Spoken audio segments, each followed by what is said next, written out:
All right, thank you. Um, yeah. Hi, everyone. Thank you for coming out. My name is Alex Pham. I'm the other Vice President of Professional Development for MAISS, and I'm a first-year Business Information Management student, and I'll be interning at Cisco as a product manager. So I'm really excited to give this presentation because it's really near and dear to my heart. Um, so yeah, thank you guys for coming out.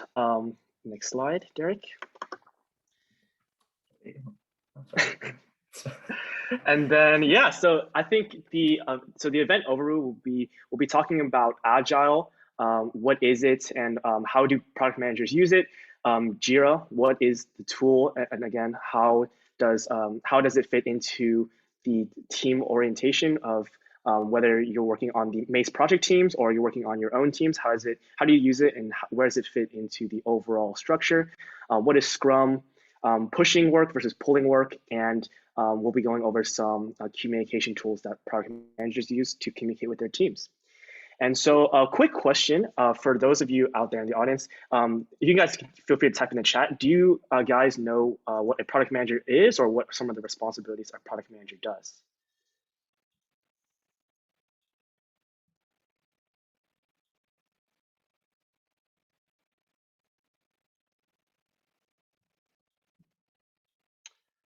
Uh, okay. Yeah. So honestly, um, yeah, so I guess to give more of a overview on the product manager role, a product manager sits really in between the intersection of business and technology.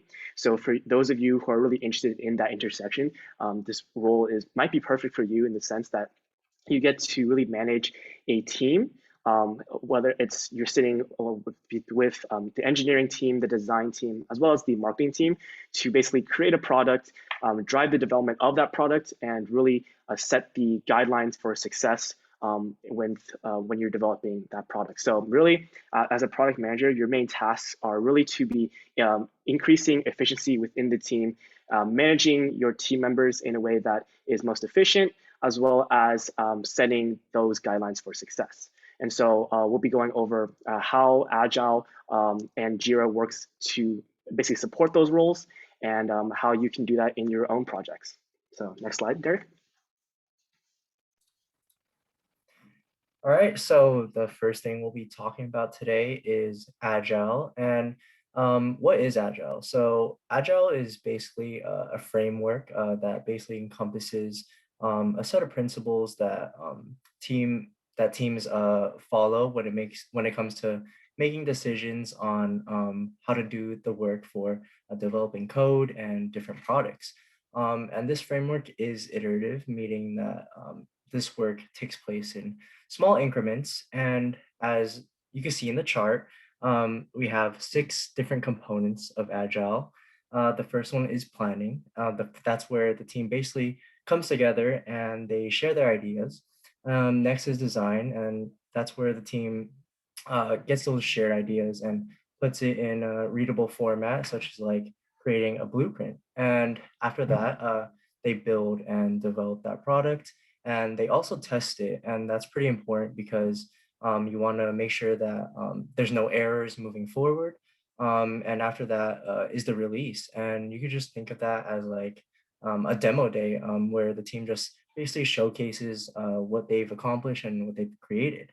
And finally, the team gets feedback for what they've shown off, and kind of get feedback for what they did right and what they did wrong.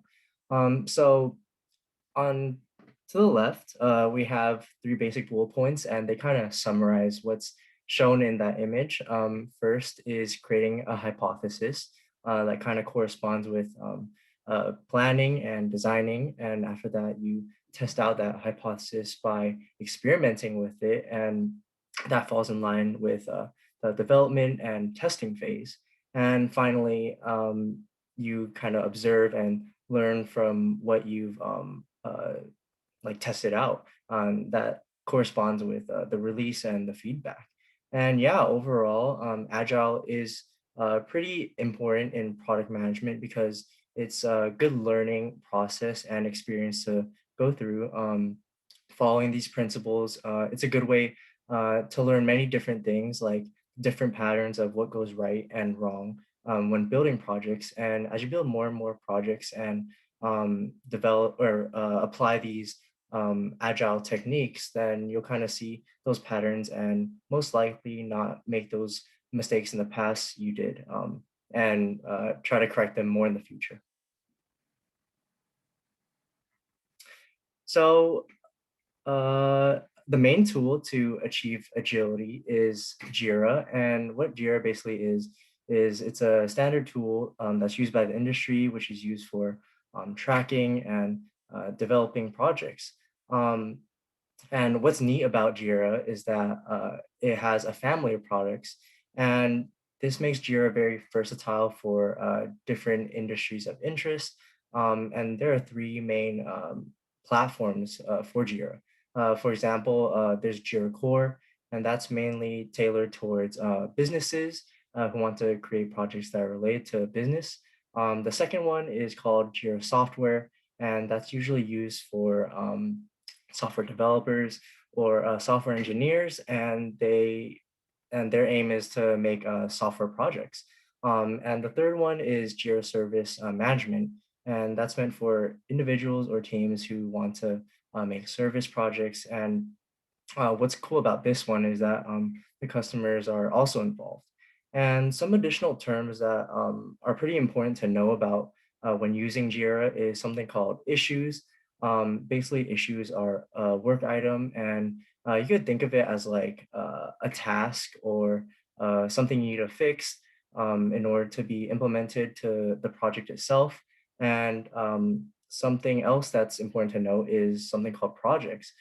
They're basically a collection of these issues or work items. But yeah, that's it for these slides. Do you guys have any questions? Feel free to put it down in the chat.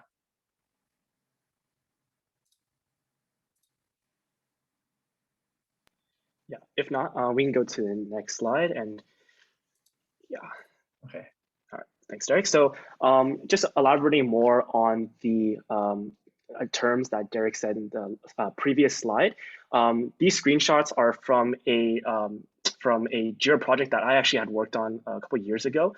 And so basically, on the image to the left, this is the main dashboard that you'll be looking at when you log into Jira. So you as the product manager, as well as your team of designers, engineers, as well as marketers, will all have access to this dashboard to see basically like the whole sprint board. And what basically a sprint is basically, we'll elaborate more on it, but it's you can think of it as like a time frame of a time frame of when to complete X amount of issues. And so that sprint is usually broken into three sections: a to-do list, an in-progress list, as well as a done list. And switching on to the right-hand side of the page, all of these issues are stored in a backlog. So whereas a sprint shows a quick duration of time that issues need to be completed in, a backlog is basically a running catalog of all the issues that you as a product manager have decided to work on with your team throughout the whole duration of the product. And so the backlog contains a lot more information and issues, and you can drag and drop and create issues as needed, as well as putting that into the sprints. So when you're planning your sprints, you can have less issues or more issues depending on how much time and efficiency your team can get done. Yeah. Any questions about the like Jira, the format of Jira, or like what you can do with the backlog or sprint?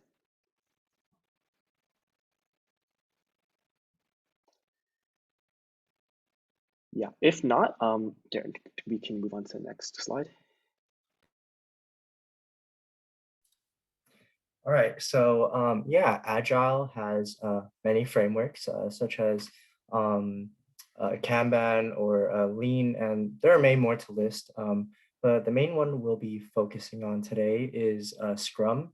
And what Scrum basically is it's a framework for developing, delivering, and sustaining products. And it's basically a way of achieving agility. And Scrum is usually tailored towards software developers as well as software engineers, but it can also be used for those that are in the field of business. Um, so what's neat about Scrum is that it has something called sprints, which are a duration of time where specific work issues need to get completed. And these sprints usually take place for around 2 weeks, but they could go up to 4 weeks depending on the company and how big the project is. And sprints are also stored in a backlog. And what a backlog is just think about a checklist. Like you have all these tasks and requirements you need to fulfill in order to um, finish that project. And sprints also have something what's called ceremonies, and these ceremonies take place during a sprint. And four types of these ceremonies include sprint planning, daily stand-up, sprint reviews, and sprint retrospectives. So sprint planning is where the team comes together and they take the tasks that are in the backlog and put it in a workable format. So, for example, say that you want to like make a shooting game, or actually not shooting game. Sorry, make like a space shooter game, I guess. And the task that you would be tasked with would be like the score system, the map, the enemy wave spine system, and the main player ship. And then during sprint planning, you take like I'd say like two of those tasks and make that part of your sprint. So that's that. And daily stand up is the next thing that comes, and this happens every day, and that's where everyone comes together again during the morning, and it's basically like a 15-minute meeting where everyone addresses their concerns, or they want to make any suggestions or changes to the sprint. And following that is the sprint review, and that's where the team shows off like a demo of what they've built and accomplished. And finally, we get to sprint retrospectives, and that's where the team and the product manager or the lead they come together and kind of document what went well and what went wrong and things that should be improved on next time so that the goal could be met. And yeah, that's it for this slide. Yeah. Any questions on it? Yeah, Kabir asked a really great question in the chat. He said, can one hide tasks from certain team members?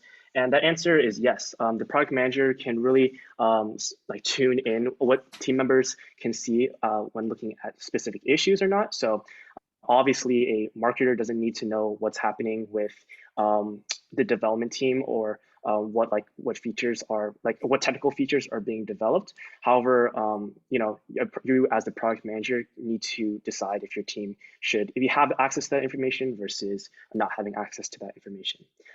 And some additional information about sprints.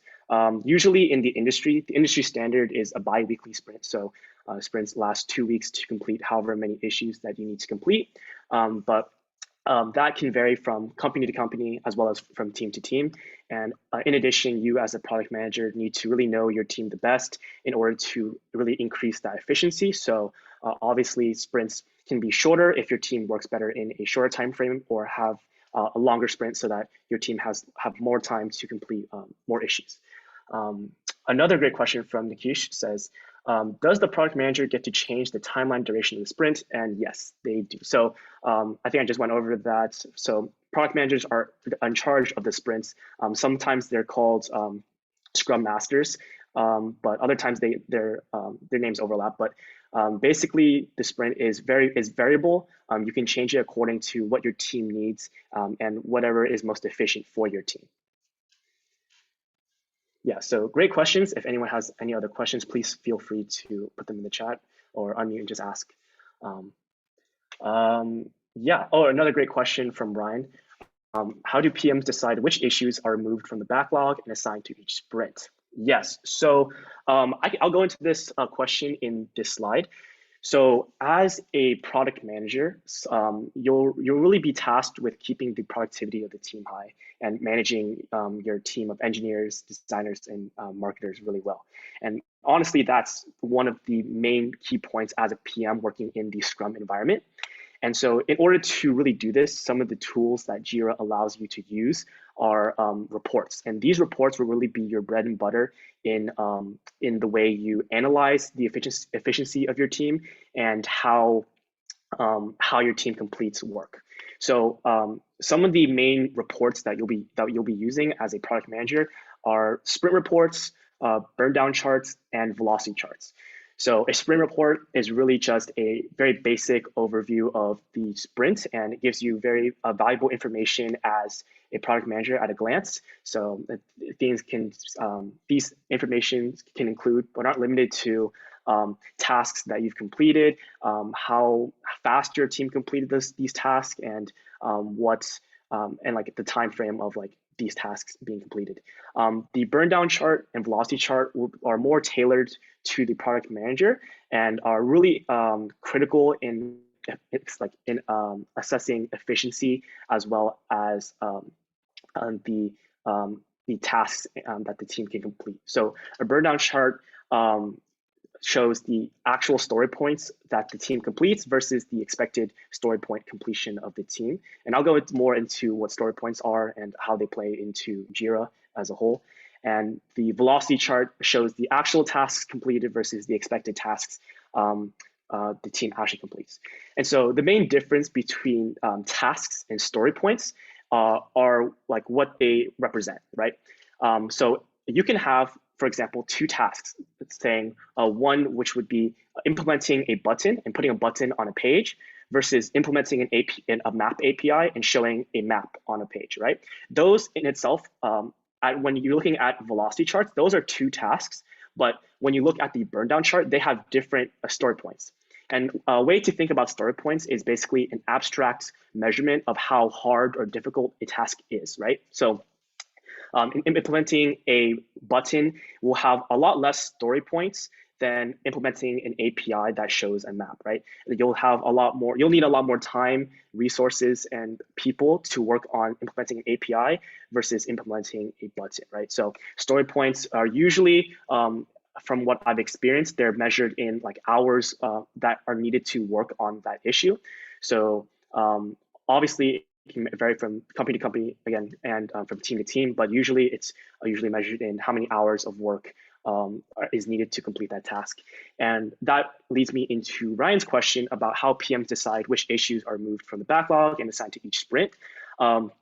Obviously, as a PM, sprints will vary from week to week, and you as a PM really need to learn how to assign story points to tasks and really efficiently and accurately assign those points, right? So assigning those tasks to specific engineers on your team to be completed really is the like bread and butter of why Jira was created. And that's how PMs really decide which issues are removed from the backlog and put into the sprint. It's based on what needs to be completed for that project, but also it's a combination of things with like the story points, so how efficient or your team is working and how difficult that issue is, as well as the efficiency of the team at that time and what you need to be completed. Yeah, next slide, Derek. Yes, and so another critical idea that a PM really needs to learn is the idea of pushing work versus pulling work, right? We're always talking about being efficient as possible, and a way to support that is to allow your engineers to pull the work, right? So as a product manager, you want to view work as something that should be pulled, not pushed. And there is a big difference between the two. If you, as a product manager, are pushing work onto your engineers or designers or marketers at a rate that they can't sustain, you're basically driving down their productivity and not allowing them to reach their fullest potential and complete as many issues as possible, right?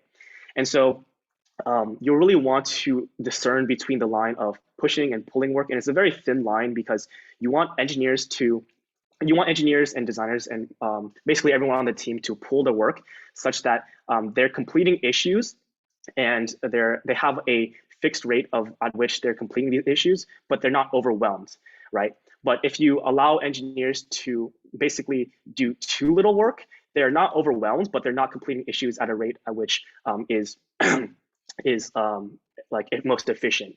So in order to really allow engineers and people on your team to be as efficient as possible, you can put in work in progress limits.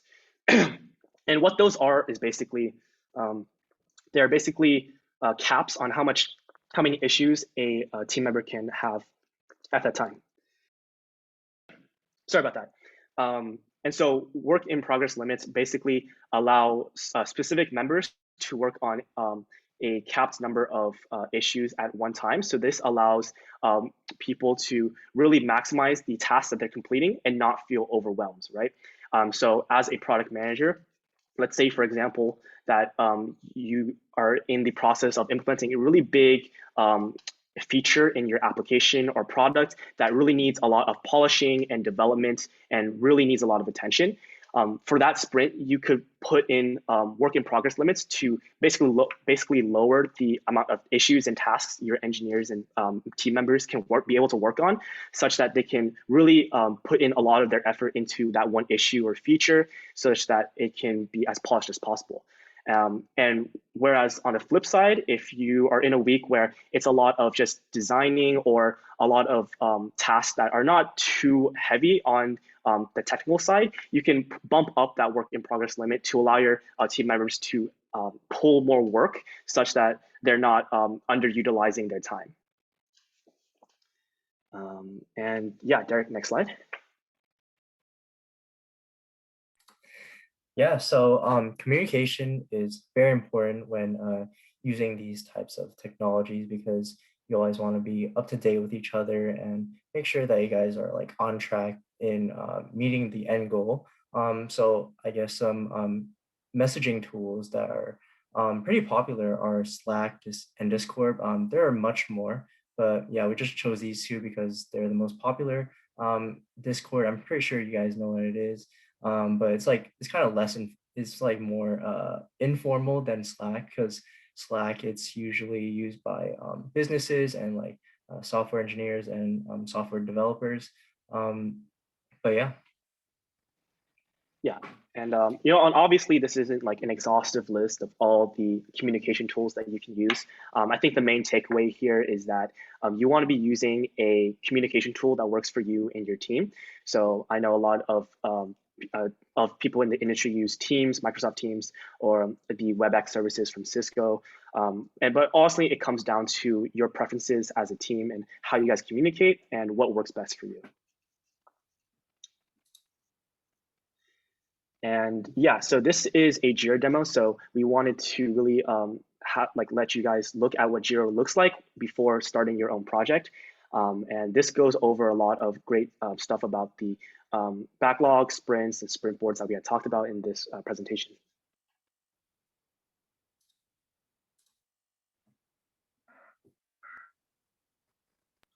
Oh, Derek, are you sharing sound? I think there should be sound. Yeah. Oh wait. Yeah. Sorry. Uh, wait, how do I share sound? Sorry. Yeah. It's on the. If you guys stop sharing. Oh, got it. Okay, there we go. Yeah. My bad. Sorry about that, guys. Let me go all the way back. All right. From top to bottom, it's never been faster or easier for teams to plan, track, release, and report than it is in the new Jira software. I need to spin up a project for a mobile app my team is building. Since this is our first time working together, I want to use this as an opportunity to find a great workflow that's efficient and effective for everyone. Jira's new simplified project experience is perfect for newly formed teams like mine because it lets us start with a very simple board and then just turn features on and off as we need them. I'll opt to keep the permissions open on this project so anyone across the company can see our work and so members of my team can make changes to the project if they need to. If I was working on something more sensitive, I could just as easily restrict access. Now it's time to invite my team.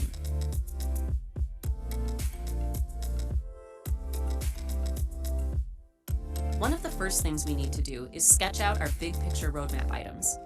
Because the roadmap lives in Jira, it's easy to keep up to date, especially as plans change. Once my team is comfortable with our strategy, we simply break this work down into smaller pieces and begin building our backlog. While they capture work items, I'm going to jump on the board and set up a workflow. I know our team wants to keep work moving, so I'm going to turn on column limits to help everyone prioritize their work and stay focused. If the team decides they aren't helpful for this project, anyone can just switch them off. I'll also turn on sprints to make sure everyone knows exactly what work we've committed to.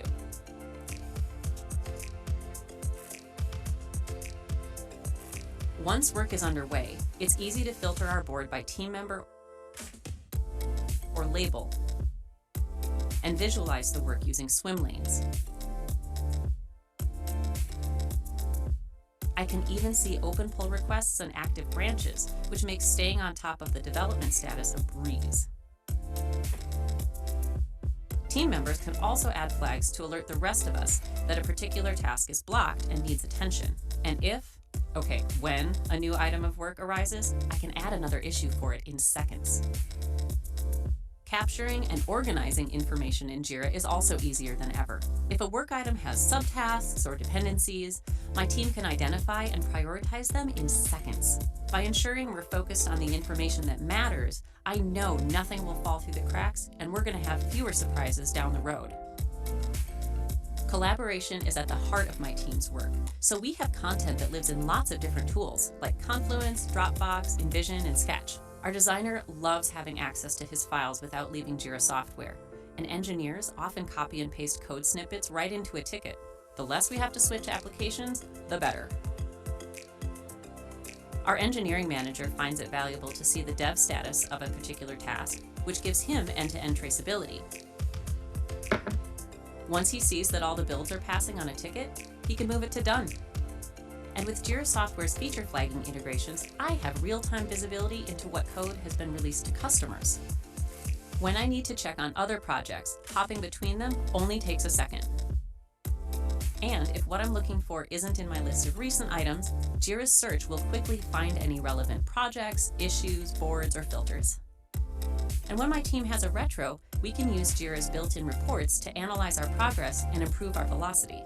And just like that, in a matter of minutes, I can kick off a new project in Jira and get my team planning, tracking, releasing, and reporting faster than ever.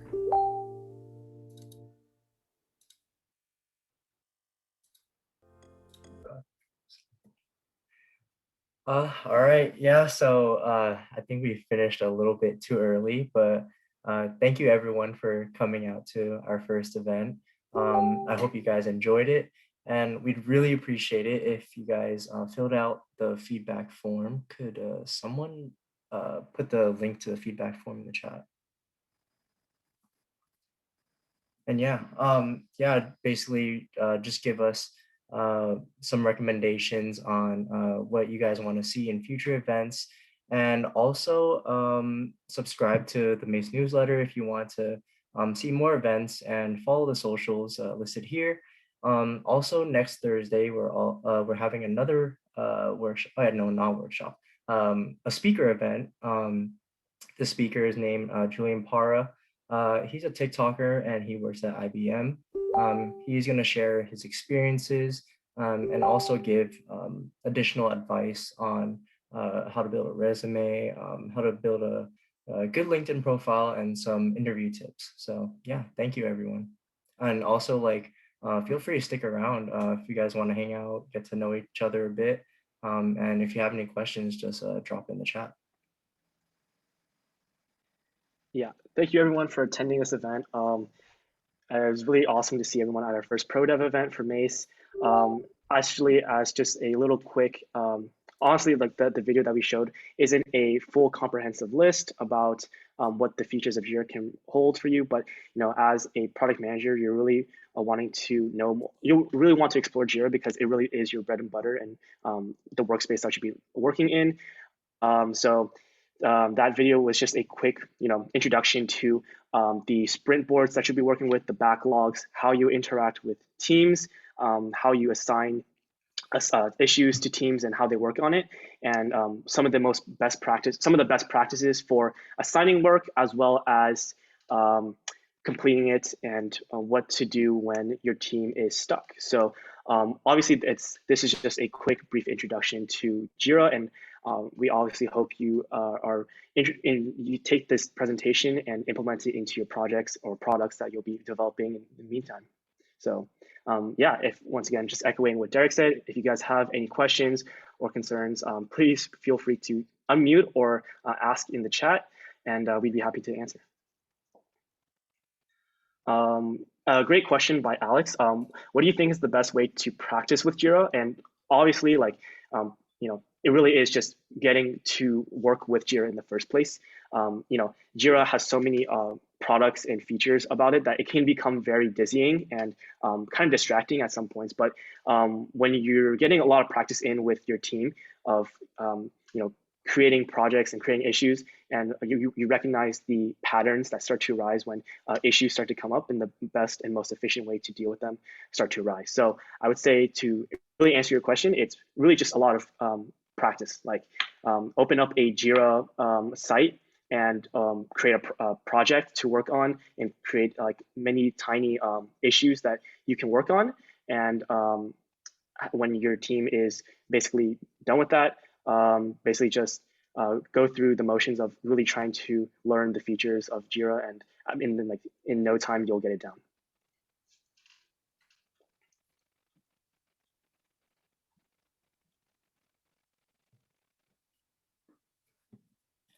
All right, I guess I'll stop screen sharing for now.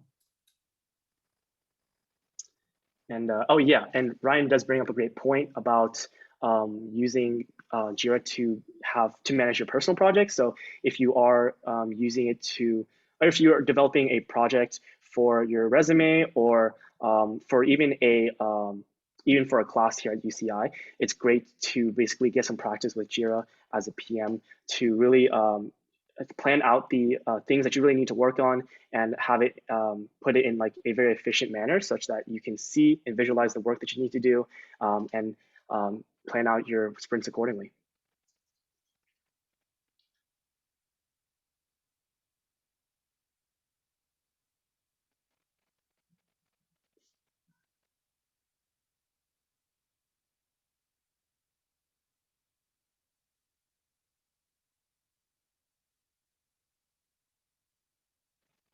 Yeah, so if there's no other questions, I think we'll be wrapping up pretty soon. Yeah, please feel free to reach out to MAISS and sign up for our newsletter. And once again, we'll be having an event next Thursday. A guest speaker, Julian Para. He's a TikToker as well as an IBM, so it'll be great to learn more about those fields and how he introduces both of those into his work-life schedule. So we hope to see you at that next event, and thank you all for coming out, guys. Thank you, everyone. See you next week.